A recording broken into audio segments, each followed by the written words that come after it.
Hi guys and welcome to my channel. Today we are going to look at am I the arsehole? Of course. No, I'm not. Are you? Remember to like, comment, subscribe for the engagement, whatever. Follow me on Instagram and I might just follow you back. Check out my podcast channel. Check out my main channel. Let's get on with it. Am I the arsehole for using a lot of money from my child support?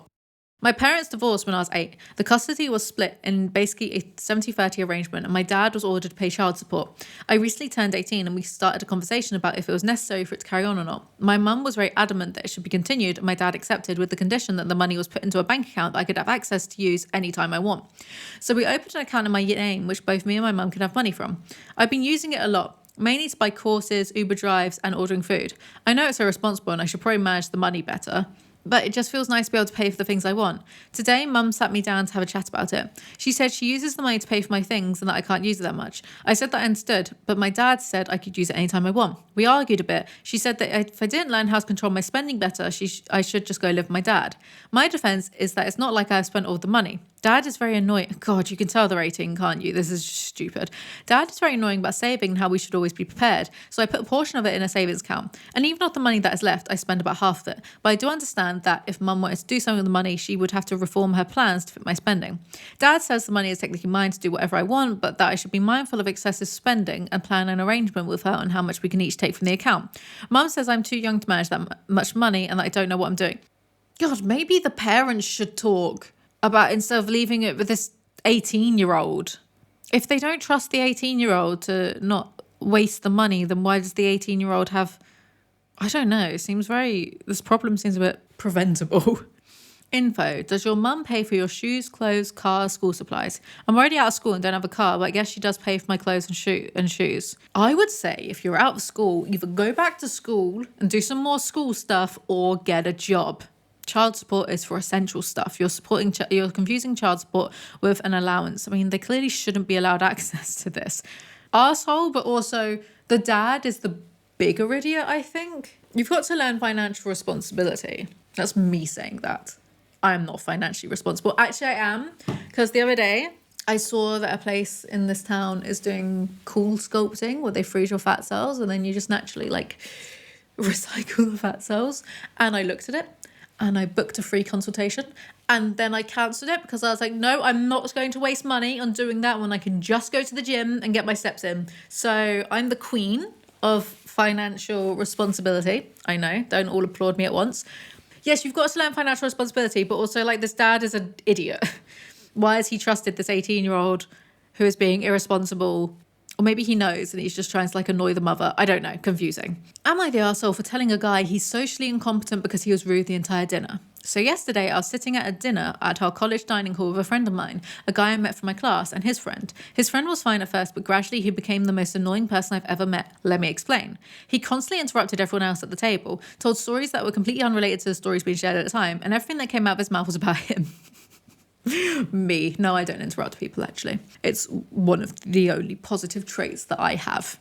And the only reason I don't interrupt people is because I'm too busy feeling confused and bewildered in my own mind. Literally nobody else.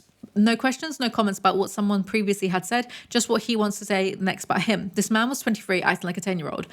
By around what felt like the 5th time he interrupted me, he proceeded to cut my friend off when she was right in the middle of a story with some bullshit. I said, excuse me, my friend was talking. He said sorry, and flipping continued to interrupt us when we were talking. I was ready for this dinner to be over since he'd already ruined it, and his friends could tell we were done with his social incompetence. His friends said they had to go and we breathed a sigh of relief. As we were leaving, he tried to hug me and I dodged the hug. He said something along the lines of, this was really fun, I want to ask for your number. Oh no, I love that. I love when people are that socially unaware. I love that. I wish that was me, being so socially unaware that you don't know that you're impacting people negatively. I really think that trumps being so socially unaware that you're impacting others negatively. Trumps being so socially aware and self-conscious that you're up at 3 a.m. being like, oh my God, why did I smile at that person earlier? They must have thought I was a freak. That's me. That's literally my thoughts at 3 a.m. I'm worried about being nice to people because I think it will come across as weird.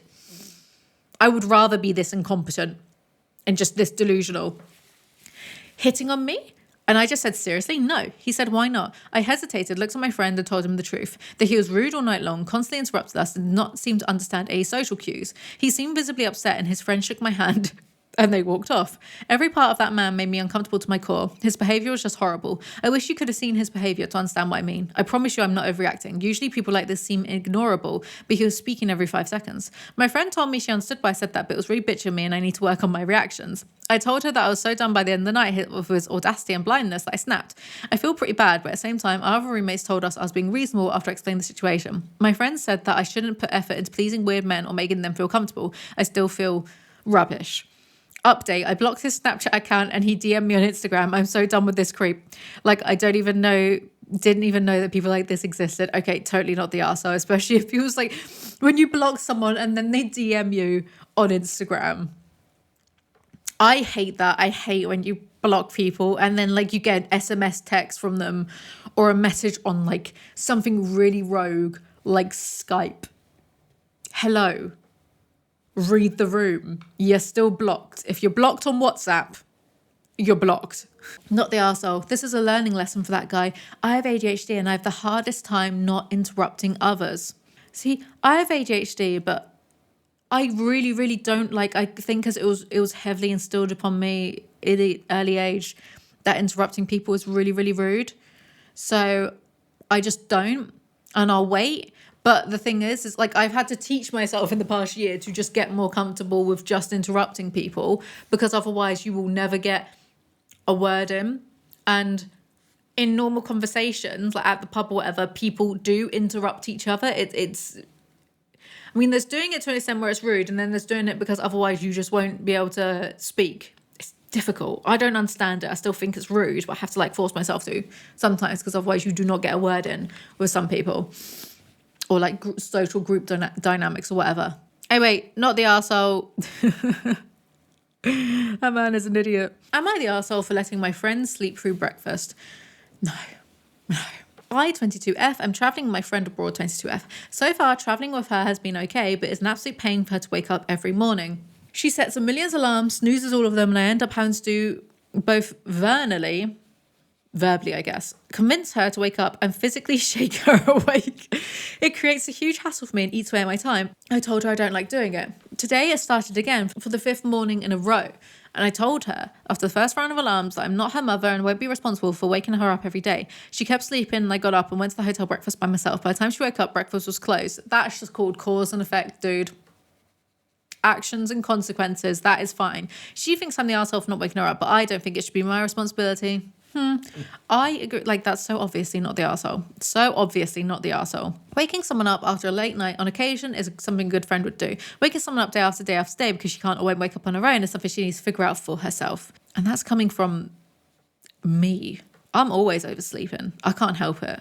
I've got a problem, I think. Like, it's more annoying when people try and wake you up. Like, if you're going to oversleep, there are consequences for that.